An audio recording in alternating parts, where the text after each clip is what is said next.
Good morning, good morning, good morning, good morning, good morning, good morning, good morning, good morning, good morning mga idol, mga Kasiman TV like dyan. At ito na naman tayo, rumaratsyada na naman. At mayroon tayong pinapabricate na air duct at saka yan yung ating air dumper. At halos na bulok na lahat ang ating mga air duct at dumper ng ating air condition at kailangan na talagang i-fabricate at kung hindi ay baka ma-deficiency pa tayo. Halos ganito ang mga sakit na mga barko yung sa air duct na sanction kasi nga ito yung nagsasanction doon sa labas, mahinang klase ang nilagay na lata, hindi siya yung galvanized na matibay, manipis pa. At alam nyo naman kung saan gawa yan. At yun, talagang kailangan mag-fabricate ng ating mga masipag na mga engineers. At kailangan talaga ay all around ka. Marunong ka sa latero, marunong ka sa mga welder, fitter, at electrician, mga engineering, mga troubleshoot. Kasi nga dito sa amin sa Japanese company ay wala kaming mga electrician, wala kaming wala kaming fitter. Kaya kailangan ka dito, general ka dito, general purpose ika nga. Marunong ka rin mag-waspid, mag-map, maglinis. Ganyan talaga dito mga idol. Kaya tulong-tulong dito sa amin. Kaya kung hindi magtulong-tulong, kailangan may ka na knowledge, ika nga ay may extra knowledge regarding electrical at fabrication. Yan, kita nyo naman mga idol, kita nyo naman, nakikita nyo naman. Bulok na mga idol yan. Bulok na mga idol yung ating dumper. Talaga namang kinain na siya ng kalawang at napakanipis ng lata. At dito tinitira na nga ng ating mga engineers yung air duct dyan sa may sanction. Tapos ito na yung ating finished product ng dumper.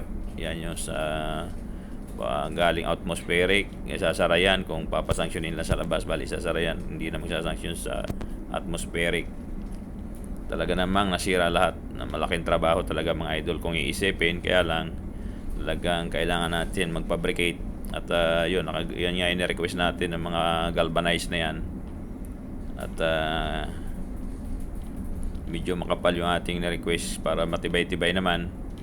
Tapos meron nga tayo dyan kasi kinulang tayo na ang lata ay merong stainless na isa, yung ginamit na rin natin yung stainless.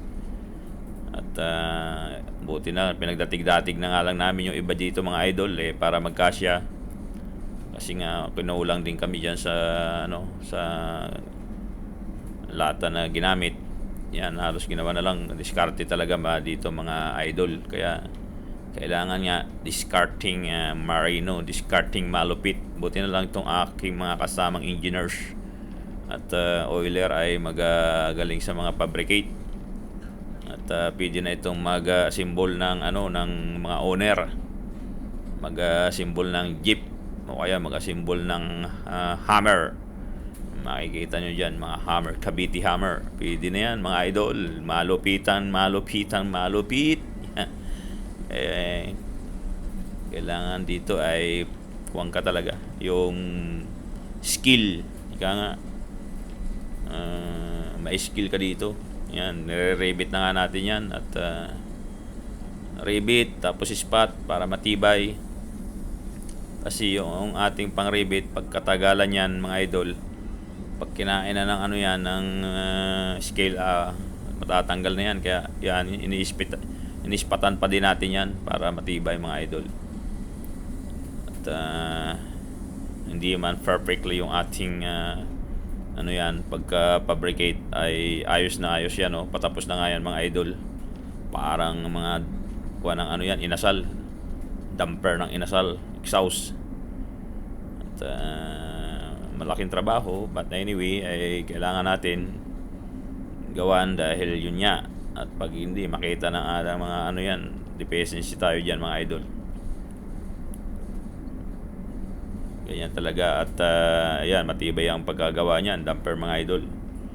Lagyan pa natin ng angle bar yan. At tapos na nga yung ating isa na sanction, yung papunta na yan doon sa aircon. At yung isa na lang ang gagawin pa, yung sanction na galing sa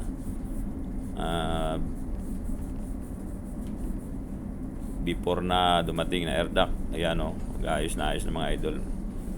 Gandang pagkakagawa, matibay yan, galvanize. Siguro magtatagal na yan hanggang sa mabinta yung barko na ito, may scrap. Tapos nga stainless yung isang ginawa natin sa kabila, stainless, tapos kalahati ay galvanize. Stainless pero medyo kinakalawang, mahina talaga mga ano ngayon mga idol, mga lata. Stainless siya pero may kinakalawang na. Yan yung mga idol, yan yung isang ginawa natin, oh. Yung stainless yan, yung ano na yan. Pero yung kabilang part ay galvanized kasi nga wala tayong, kinulang tayo ng lata. Yan, mas matibay yan dahil talagang makapal yung, medyo makapal yung stainless na yan. Kaya kahit weldingin hindi mabubutas. Yan, welding na lang natin yan kasi nga hindi matigas ng barinahin, nagkakaputol-putol na yung aming drill. At dito nga mga idol ay kinakabit na natin yan yung pinakang sanction bago dumating sa air duct. Yung galing yan doon sa atmosphere, matibay yan. At ito nga yung isa, yung after na ng air duct, ayan o, papunta na sa aircon yan.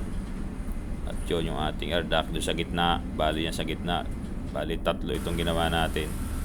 Talagang malupit, ilang araw din namin itong pinabricate mga idol. Kaya yun, diskarte lang talaga mga idol. At kung sa ano nga ay medyo may additional skills kayo at pagsampa sa barko talaga mapapasaba ka. Pinipinturahan na nga yung mga corner ng ating magating na engineers. Yan, marunong ka rin dapat mamintura mga idol. Ika nga, all around talaga dito mga idol. Kaya salamat na marami sa inyong panonood mga idol. God bless us all, and keep safe and smile lang lagi. Happy life lang, and mabuhay. Mwah, mwah, chup chup. Love you all. Mwah, mwah, mwah.